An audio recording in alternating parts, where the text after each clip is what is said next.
টানা প্রায় ১ শতাব্দী ধরে নির্বিচ্ছিন্নভাবে কোরআন তেলাওয়াত চলছে একটি মসজিদে।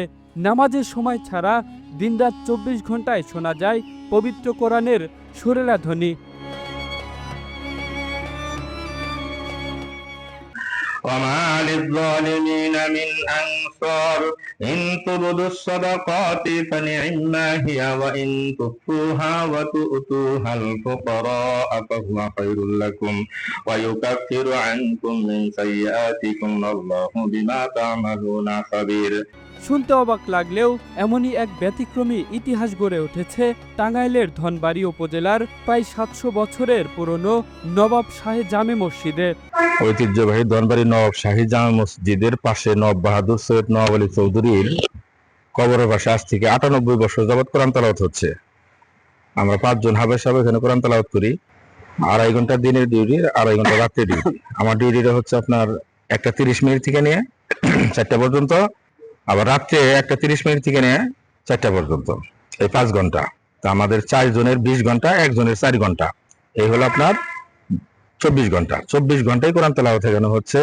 আমাদের যিনি মোতাওয়াল্লি আছেন উনি আমাদের খোঁজখবর রাখেন এবং মসজিদের যত সমস্যা এনা উনি সব করে আর কি।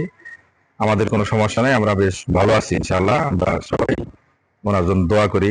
১৯২৭ সাল থেকে শুরু হওয়া এই ধারাবাহিক কোরআন তেলাওয়াত আজও থামেনি এক মুহূর্তের জন্য। ৫ জন হাফেজ পালাক্রমে দিনরাত চালিয়ে যাচ্ছেন এই তেলাওয়াত। ৫ ওয়াক্ত নামাজের সময় ছাড়া প্রাকৃতিক দুর্যোগ এমনকি মুক্তিযুদ্ধের সময়ও বন্ধ হয়নি এই কার্যক্রম।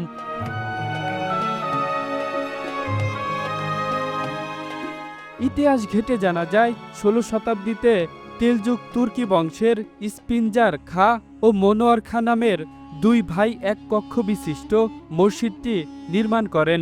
পরে প্রায় ১১৫ বছর আগে বিশিষ্ট শিক্ষানুরাগী ও সমাজসেবক নওয়াব সৈয়দ এবং নওয়াব আলী চৌধুরী মসজিদটি সম্প্রসারণ করে আধুনিক রূপ দেন। সংস্কারের পর এটি ৩ গম্বুজ বিশিষ্ট মোগল স্থাপত্য শৈলীর একটি দৃষ্টিনন্দন মসজিদে পরিণত হয়।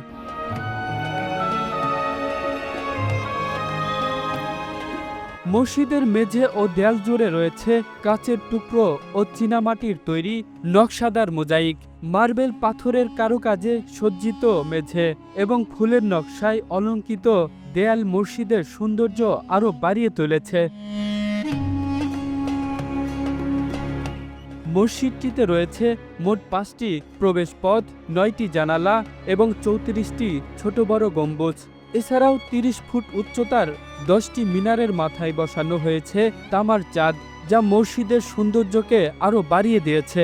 আমি ময়মনসিংহ থেকে আসছি এটা দেখার জন্য।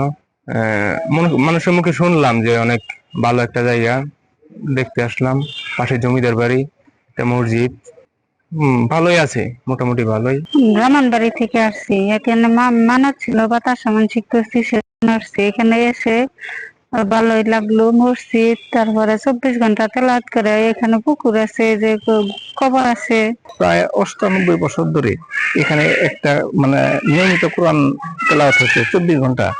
তো কোরআন তেলাওয়াত আসলে এটা সত্যি একটা অনন্য একটা দৃষ্টান্ত এখানে স্থাপন করা হয়েছে। আসলে ওই সময়ে যে এই নবাব আলী চৌধুরী সাহেব ছিলেন, ওনার এই কারণে আসলে এইটা কোরআন তেলাওয়াত শুরু হয়েছে। এবং উনি জীবদ্দশায় যখন ছিলেন তখন থেকে কিন্তু আসলে আমরা শুনেছি যে আসলে এই কোরআন তেলাওয়াত এখানে শুরু হয়েছে এবং এখন পর্যন্ত কন্টিনিউ এই কোরআন তেলাওয়াত এটা আসলে মানুষ দেখতে পাচ্ছে। আমি আমার বন্ধু দুজন মিলে আমরা ধনবাড়ি আসছি, আইসা আমরা এখানে আসরের নামাজ পড়লাম।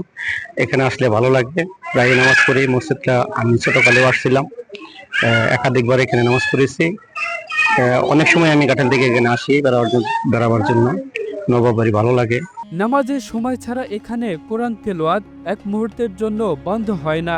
মসজিদ প্রাঙ্গণে সংরক্ষিত রয়েছে ১৮টি পুরনো হাঁড়িবাতি, যেগুলো একসময় নারিকেল তেল দিয়ে আলো জ্বালাতে ব্যবহার করা হতো। একসঙ্গে প্রায় ২০০ মুসল্লি এখানে নামাজ আদায় করতে পারতেন।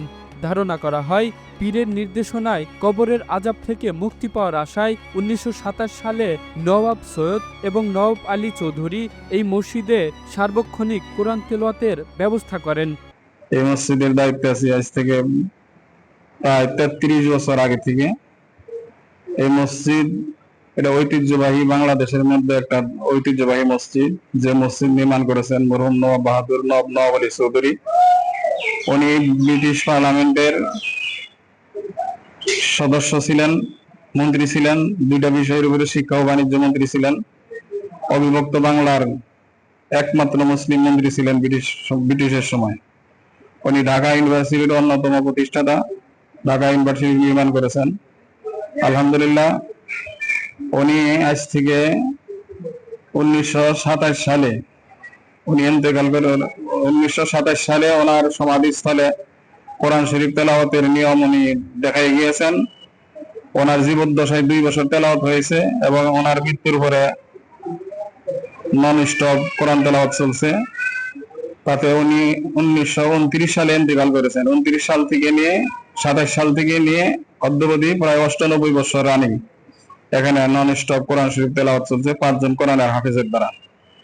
আলহামদুলিল্লাহ, এই মসজিদের বিশেষ অনেক ঐতিহ্য রয়েছে।